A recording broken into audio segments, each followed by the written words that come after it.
breaking down the deals, data, and disruption shaping global markets. You're listening to The Daily Ledger with Dennis Sert.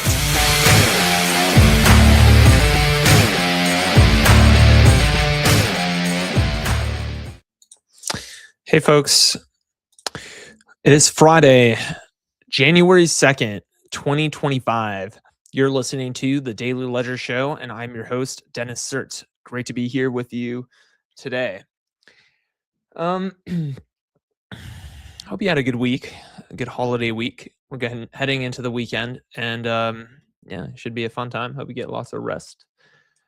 Why don't we talk about some of the macroeconomic data, and then I'll discuss what we're going to talk about today, which is, just real quick, I found this interesting article that I decided was fair game because I found it in the Wall Street Journal tech section. Realize that critical thinking has become a liability. And this will be like a tech-based view of that. Next, we're going to talk about Sam Altman is trying to take on the App Store. He's got a long ways to go. And we're going to end with OpenAI bets big on audio as Silicon Valley declares war on screens. But before we do that, let's talk about the macroeconomic data, which is as follows. Dow Jones is down 0.28%. NASDAQ is up 0.90%. S&P 500 is up 0.47%. And Bitcoin is up 2.02%. Kind of a huge spike there. To 89,628. I don't know why Bitcoin is kind of underperforming the market for the past month or so, but yeah. But in terms of figuring out whether the other stocks that you follow in your portfolio are overperforming or underperforming the market at any given point, make sure to download By AI Market Analysis, which is a financial co-pilot that tells you when you should enter and exit the stock market for any given stock in your portfolio. It does that based off of certain key metrics like the Bollinger Bands, MACD curve / signal curve, as well as the RSI curve, as well as news sentiment. So make sure to download By AI. It's not a financial advisor, neither am I, and past success does not guarantee future results, but it's still a tool I use every morning when I'm trading stocks via Robinhood. So make sure to download By AI off the App Store. Okay. So again, I found this article off of the tech section here. It says your key survival skill for 2026, critical ignoring. In an age of endless low quality information, it's time to fight our instinct to seek out and absorb all we can. It takes practice. So I guess it kind of talks about, like trying to find good sources of information, all that. I tend to get my information from a wide variety of sources, and then I add my worldview to that, and then kind of come up with a mix and like a final output. But aside from me, I thought what was interesting here, it says realize that critical thinking has become a liability. And it's really funny because this is the legacy media. This is just the latest example of the legacy media sort of advocating to not critical think. Like they're advocating for groupthink, which is really funny to me. I noticed this in 2021 as well with this New York Times article where it says, don't go down the rabbit hole. So it's an op-ed. Critical thinking, as we're taught to do it, isn't helping in the fight against misinformation. Again, this is 2021. And there are other articles out there. This is just one that I saved. But it's really funny to me how it's almost like this desperation. It's like that's coming from the legacy media that says like, oh, don't make sure not to trust anyone but us. Oh, I mean, it's like I don't have Stockholm syndrome, right? Like I'm gonna go to whoever I want, and then I'll figure out what's right. It's like I'm not gonna just like blindly trust you. I'm gonna get your information. Don't get me wrong, but then I'm gonna sort of form my own opinion and conclusion off of that, right? So, anyways, I think that's as far as I want to go into that. Sam Altman is trying to take on the App Store. He's got a long ways to go. From the Wall Street Journal, ChatGPT apps are a key piece of OpenAI's long shot bid to replace Apple. Many aren't yet useful. It's by this author, Rolf Rolf Winkler, and I guess he or some of his colleagues kind of like personally tried out some of these apps in this article. So as you know, ChatGPT has been adding like capabilities or like app integrations like Instacart, like Uber, Spotify into the ChatGPT app. And you can see a screenshot of that here where I guess the user said at Uber, show price estimates for a ride from 201, California to the airport. And then I guess it did it for him or her or for them. And then it says request in Uber, right? So you can click it and then I guess it requests it for you automatically. Or it's more seamless in requesting it. But nonetheless, that's the basic flow. And I have a few things to say about this. So here's the thing, right? So I just imagine how difficult it is for just take like a boomer, right? Imagine how difficult it is for a boomer to open their phone and then look up Uber or Lyft or whatever, Waymo, and then book a ride. Right. I mean, that's kind of a unique skill that boomers have. And I'm only half getting there. Like, I'm not even 100% ironic in that. It's like many boomers still refer to Ubers as taxis and they kind of rely on other people to do it for them. Like, I wouldn't really expect a boomer, and I hate to throw them under the bus, but this is, culminating in a real point here. But it's like many boomers don't really know how to use Uber. They often don't even refer to it correctly, right? Calling it a taxi. And then so you have that camp of people who can't even use Uber.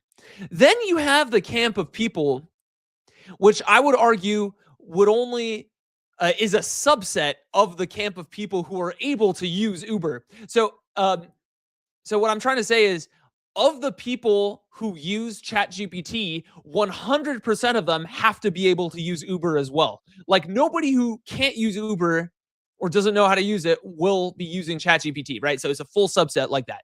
All right. So everyone who uses Uber, or everyone who can't, nobody who uses, who can, oh my God, nobody who doesn't know how to use Uber will use ChatGPT. That's my point. Okay. Now imagine of the ChatGPT users, who is savvy enough to write what this person wrote here, which is at Uber, show prices of estimates. Like, imagine all the normies who use ChatGPT. I think the current amount is 800 million. How many weekly active users are there for ChatGPT? I think the number is 800 million. It's something big. Okay, so while that runs, I'll continue. 800 million. Okay, I was correct. So of the 800 million weekly active users of ChatGPT, you can imagine that almost like a majority of them are normies, okay? Like, they're not tech savvy. They're not, I mean, sure, they can order an Uber, right? And they can hang out, have fun, all that. They can watch Stranger Things. But, my point is this: how many people who use ChatGPT are going to be able to write at Uber and to write a command? Nobody. There is no normie that I know or that I can even imagine that will write that will order an Uber in this fashion, writing the at command to invoke an app and then writing the correct app, Uber, rather than Spotify or Instacart or whatever, and then write the command you want it to do. No. This is the wrong direction to go in OpenAI. Now, it may be a correct direction in that you want to kind of, from the 10,000 foot view, you want to integrate apps, but this at Uber nonsense, no normie is going to use it. Now, I can use this because I'm not a normie. I'm a tech savvy guy. I mean, I have a background in CS, and I was a CTO and CEO of technical startups. So I am not a normie. I will be able to use this. Now, you have to be able to make the distinction, though, right? Because everyone on OpenAI is thinking like me, oh, I'll be able to use this, right? But you have to make the distinction. No, will the normies who are using my product be able to do this? And the answer is no. No normie will say at Uber, show price estimates from a ride from wherever to San SFO. Okay.